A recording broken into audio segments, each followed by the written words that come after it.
आपल्या आहारात प्रथिनं खूप महत्वाची आहेत आणि आपण भारतीय इन जनरलच प्रथिनं जरा कमी खातो हे आजकाल सर्वांना माहिती आहे. पण याच्यावर उपाय म्हणून अनेक जण हल्ली प्रोटीन सप्लिमेंट्स घ्यायला लागलेत आणि ते पण ब्लाइंडली, कुठल्याही तज्ञाचा सल्ला न घेता.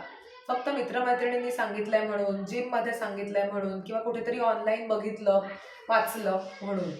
आणि खरं तर ह्याचे फायद्यापेक्षा तोटेच जास्ती दिसून यायला लागलेत. तर थोडा विचार तुम्ही केलात तर तुमच्या असं लक्षात येईल की आहारात घेतलेली प्रथिनं ही नेहमीच चांगली, कारण प्रथिनांची सप्लिमेंट जेव्हा बनवली जातात किंवा त्याच्यावरती अनेक प्रक्रिया केल्या जातात आणि या प्रक्रियांदरम्यान त्याच्यातले काही इतर चांगले घटक निघून जातात. त्याच्यामध्ये काही प्रिझर्वेटिव्ह, कलर्स, स्वीटनर सारखे नको असलेले घटक ऍड केले जातात. त्यामुळे आहारातली प्रथिनं वाढवणं, त्यांची गुणवत्ता वाढवणं हा सगळ्यात उत्तम उपाय आहे. आणि यासाठीच आज आपण काही छोट्या छोट्या टिप्स बघणार आहोत, जेणेकरून तुम्ही अगदी सहजगत्या तुमच्या आहारातली प्रथिनं वाढवू शकाल. चला सुरुवात करूयात.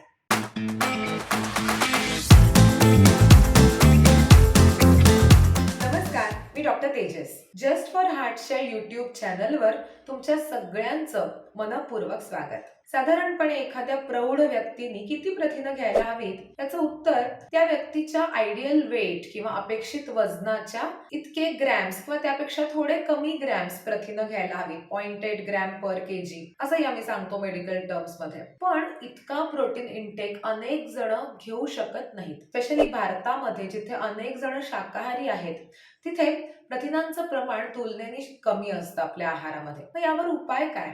तर सप्लिमेंट्स घेणं हा निश्चितच उपाय नाही, पण आहारातलीच प्रथिनं आणि त्यांची गुणवत्ता वाढवणं हे आपण सहज करू शकतो आणि याचे तोटे कमी आणि फायदे जास्ती नक्कीच ठरू शकतात. तर बघूयात यासाठी काय काय करता येईल. सगळ्यात पहिल्यांदा प्रत्येकाने आपल्या आहारामध्ये प्रथिनं कशातनं मिळतात ह्याची योग्य माहिती करून घ्यायला पाहिजे. या बाबतीत अनेकांचे अनेक गैरसमज असतात. अनेकांना वाटतं फळांमध्ये प्रोटीन्स आहेत, भाज्यांमध्ये प्रोटीन्स आहेत, धान्यांमध्ये प्रोटीन्स आहेत, पण हे खरं नाही. या सगळ्या पदार्थांमध्ये म्हणजे फळं, भाज्या, धान्य यामध्ये फार कमी प्रमाणामध्ये, अगदी नगण्य प्रमाणामध्ये प्रोटीन्स आहेत. त्यामुळे प्रथिनांचे स्रोत तुम्ही जर का माहिती करून घेतलेत तर निश्चितच तुम्हाला आहारातली प्रथिनं वाढवता येतील. थोडक्यात सांगायचं झालं तर शाकाहारी व्यक्तींसाठी सगळ्या डाळी, कडधान्य यातून प्रथिनं मिळतात. वेगवेगळे नट्स आणि ऑइल सीड्स म्हणजे शेंगदाणे किंवा बदाम, काजू यासारख्या ऑइल सीड्स मधनं आणि नट्स मधनं, वेगवेगळ्या तेल बियांमधनं प्रथिनं काही प्रमाणामध्ये मिळतात. शिवाय जर तुम्ही दूध घेत असाल तर दूध आणि दुधाच्या पदार्थांमधनं सुद्धा उत्तम प्रमाणामध्ये प्रथिनं मिळतात.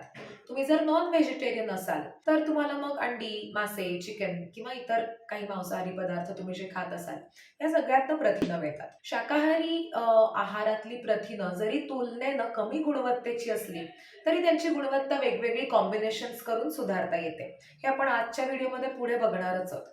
पण तुम्ही शाकाहारी असाल तरीही तुम्ही आहारामध्ये पुरेसे प्रोटीन्स नक्की घेऊ शकता. फक्त त्यासाठी काही टिप्स तुम्हाला माहिती हव्यात आणि पुरेशी माहिती हवी. तुमच्या जेवणामध्ये, प्रत्येक जेवणामध्ये प्रथिनं असतील ह्याची काळजी तुम्हाला घ्यायची. म्हणजे बऱ्याचदा असं होतं की सकाळी आपण काहीतरी फक्त एखादं फ्रूट खाऊन बाहेर पडतो किंवा दुपारच्या जेवणामध्ये फक्त पोळी भाजी असते, तर यामध्ये प्रथिनं फारशी जात नाहीत पोटामध्ये. तर तुम्हाला हे बघायचंय की दिवसाच्या प्रत्येक वेळेच्या खाण्यामध्ये काही ना काहीतरी प्रथिनं असतील. फॉर एक्झाम्पल, सकाळी तुम्हाला फळ खायचं असेल तर त्याच्याबरोबर तुम्ही एक मुठभर शेंगदाणे किंवा थोडेसे बदाम खा, थोडे फुटाणे खा, तर प्रथिनं मिळतील. पोळी भाजी नुसती डब्यामध्ये घेऊन जाण्यापेक्षा त्याच्याबरोबर एक वाटीभर स्प्राउट्स किंवा उसळ घेऊन जा किंवा थोडं वरण शक्य असेल तर वरण न्या, थोडंसं दही न्या. या पद्धतीने तुम्ही जर का प्रत्येक जेवणामध्ये प्रथिनं आहेत याची खात्री केलीत तर निश्चितच तुमचा दिवसभराचा प्रोटीन इंटेक सुधारायला मदत होईल. त्याच्या पुढची टिप मी याला जोडूनच सांगणार आहे, ती म्हणजे तुम्ही जेवणाची सुरुवातच तुमच्या प्रत्येक ही प्रथिनांनी करा. म्हणजे तुमची प्रथिनं मिस होणार नाहीत. आणि दुसरी गोष्ट त्याचा असाही फायदा होतो की जर तुम्ही जेवणाची सुरुवात प्रथिनांनी केली, तुमचं पोट आधीच थोडंसं भरायला मदत होते आणि तुम्हाला अति तुमचं खाणं हे पुढचं टळू शकतं किंवा धान्य अति प्रमाणात पोटात जाणं हे टाळता येतं. स्पेशली मधुमेहींसाठी किंवा वजन कमी करू इच्छिणाऱ्यांसाठी हे महत्वाचं आहे आणि त्यांना नेहमीच सांगितलं जातं की आहारातली प्रथिनं वाढवा. आणि जेवणाची सुरुवात जर तुम्ही प्रथिनांनी केली तर याचा जास्ती फायदा तुम्हाला होणार आहे. आता प्रत्येक जेवणात प्रथिनं आणायची म्हणजे पुरेशी प्रथिनं घरामध्ये पण आपल्या अवेलेबल पाहिजेत किंवा प्रथिनयुक्त पदार्थ अवेलेबल हवेत. यासाठी तुम्ही जेव्हा काही शॉपिंगला जाणार आहात, म्हणजे ग्रोसरी शॉपिंगसाठी किंवा काही घरातल्या भाज्या फळं आणण्यासाठी जाणार आहात बाहेर, तेव्हा तुमची प्रोटीन्स असणाऱ्या पदार्थांची लिस्ट पण तुमच्या बरोबर ठेवा. आणि ती लिस्ट जवळ असेल तर प्रथिनयुक्त पदार्थ तुम्ही वेळोवेळी घरी आणू शकाल, फ्रेश आणू शकाल. आणि मग जेव्हा घरी एखादा पदार्थ अवेलेबल असतो तेव्हा तो आहारात घेणं सोपं असतं. बऱ्याचदा असं होतं माहिती सगळं आहे, पण जेव्हा भुकेची वेळ येते तेव्हा घरामध्ये अवेलेबल नसतात गोष्टी आणि मग मिस होऊन जातं. त्यामुळे तुमची वेगळी शॉपिंग लिस्ट प्रोटीन्स असणाऱ्या पदार्थांची ही नेहमी तयार ठेवा, असं पण तुम्हाला मी पुढच्या टिपमध्ये सांगणार आहे. याच्या पुढची टिप स्पेशली शाकाहारी व्यक्तींसाठी आहे, की मी तुम्हाला मगाशी बोलताना सांगितलं की धान्यांमध्ये काही प्रमाणात काही अमायनो ऍसिड्स किंवा प्रथिनं ज्यापासून बनली आहेत असे घटक काही कमी असतात. डाळींमध्ये काही प्रकारचे हे पदार्थ कमी असतात. फॉर एक्झाम्पल धान्य तुम्ही बघितली तर त्याच्यामध्ये लायसिन नावाचं अमायनो ऍसिड कमी असतं. डाळी बघितलं तर त्याच्यामध्ये मिथिओनाइन अमायनो ऍसिड कमी असतं. मग ही कमतरता तुम्हाला जर का भरून काढायची असेल किंवा प्रथिनांची गुणवत्ता वाढवायची असेल तर तुम्हाला निश्चितच चांगले कॉम्बिनेशन शोधणं हे आवश्यक आहे. म्हणजे जर का डाळी आणि धान्य ह्याचं तुम्ही एकत्रित कॉम्बिनेशन करून खाल्लं आणि पुरेशा प्रमाणात तर त्याचा फायदा तुम्हाला होणार आहे आणि तुमची प्रोटीन क्वालिटी सुधारणार आहे. आपण वरण भात हे याचं उदाहरण नक्की म्हणू शकतो की वरण भात हे चांगलं कॉम्बिनेशन आहे. पण बऱ्याचदा असं होतं की आपण भात जास्ती घेतो आणि वरण थोडंसं घेतो. तर वरण पोळी हे पण एक चांगलं कॉम्बिनेशन आहे की धान्य आणि डाळी किंवा तुम्हाला दही भात, कढी पोळी असे कॉम्बिनेशन्स आहेत त्याच्यामध्ये तुम्ही डाळ आणि धान्य किंवा दही दुधाचे पदार्थ आणि धान्य असं एकत्र करून खाताय. मग याची गुणवत्ता सुधारणार आहे. पण ह्याच्या पुढच्या टिपमध्येच मी हे सांगणार आहे की प्रोटीनची क्वांटिटी पण तुम्ही जरा तपासा की तुम्ही योग्य घेताय का प्रत्येक खाण्यामध्ये. कारण प्रोटीनचं पण फार कमी प्रमाणामध्ये घेतो असं माझं एक जनरल ऑब्झर्वेशन आहे. साधी गोष्ट तुमच्या लक्षात येईल की जेव्हा आपण मुगाच्या डाळीची खिचडी करतो तेव्हा आपण तांदूळ जास्त आणि डाळ कमी प्रमाणामध्ये घेतो. हे जर तुम्ही इक्वल प्रपोर्शन मध्ये घेऊ शकलात तर निश्चितच तुमच्या आहारामध्ये प्रथिनं याद्वारे जास्ती जाऊ शकतील. तसंच साधं पुलाव उदाहरण आपण घेऊया पुलावाचं. पुलाव करताना त्याच्यामध्ये तुम्ही छान मटार घाला, शेंगदाणे घाला, त्याच्यामध्ये पनीरचे तुकडे घाला, थोडे स्प्राउट्स घाला.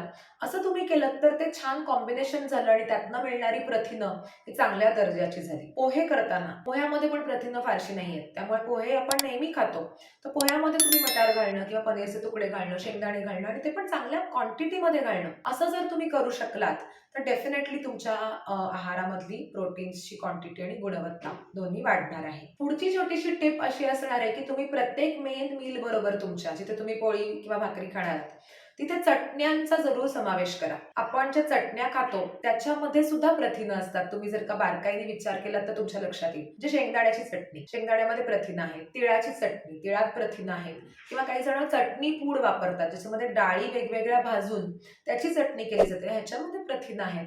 तर जर का तुम्ही प्रथिनं वाढवण्यासाठी प्रत्येक जेवणात एक एक मोठा चमचा भरून चटणी घेतली तरी तुमचं ओव्हरऑल दिवसभराचा प्रोटीन इंटेक थोडा वाढणार आहे. म्हणजे आपण थेंबे थेंबे तळे साचे म्हणतो ना, तसाच प्रकारे की थोडं थोडं करून आपल्याला प्रथिनं वाढवायचे. एकाच वेळेला दिवसाच्या प्रोटीन शेक घेतलं आणि 30-40 ग्रॅम प्रथिनं घेतली आणि काम झालं दिवसभराचं, इतकं सोपं ते नाहीये. तर दिवसभराचा आहार डिवाइड करून त्याच्यामध्ये प्रथिनं जर तुम्ही घेतली तर त्याचा जास्तीत जास्त फायदा तुम्हाला मिळणार आहे. याच पद्धतीनं आपण घरात वापरल्या जाणाऱ्या वेगवेगळ्या पिठांमधले प्रोटीन्स वाढवू शकतो. म्हणजे गहू, समजा आपण पोळीसाठी गहू दळून आणतो पण याच्यामध्ये प्रथिनं तशी फार नाहीये. म्हणजे गव्हात प्रोटीन्स आहेत पण त्यातला प्रोटीन कंटेंट तुम्हाला वाढवायचा असेल किंवा गुणवत्ता वाढवायची असेल त्याची तर गहू दळायला टाकताना त्याच्यामध्ये थोडीशी तुम्ही डाळ घाला. म्हणजे हरभरे, साधी आपली हरभऱ्याची डाळ असते ती घालू शकता किंवा साधं भाकरीचं पीठ जेव्हा तुम्ही म्हणजे तयार करून आणता, दळून आणता भाकरीसाठी ज्वारी किंवा बाजरी, नाचणी, तर ते दळताना पण त्याच्यामध्ये नेहमी काहीतरी डाळी किंवा कडधान्य वापरावीत असं मी सजेस्ट करते. स्पेशली भाकरी बरोबर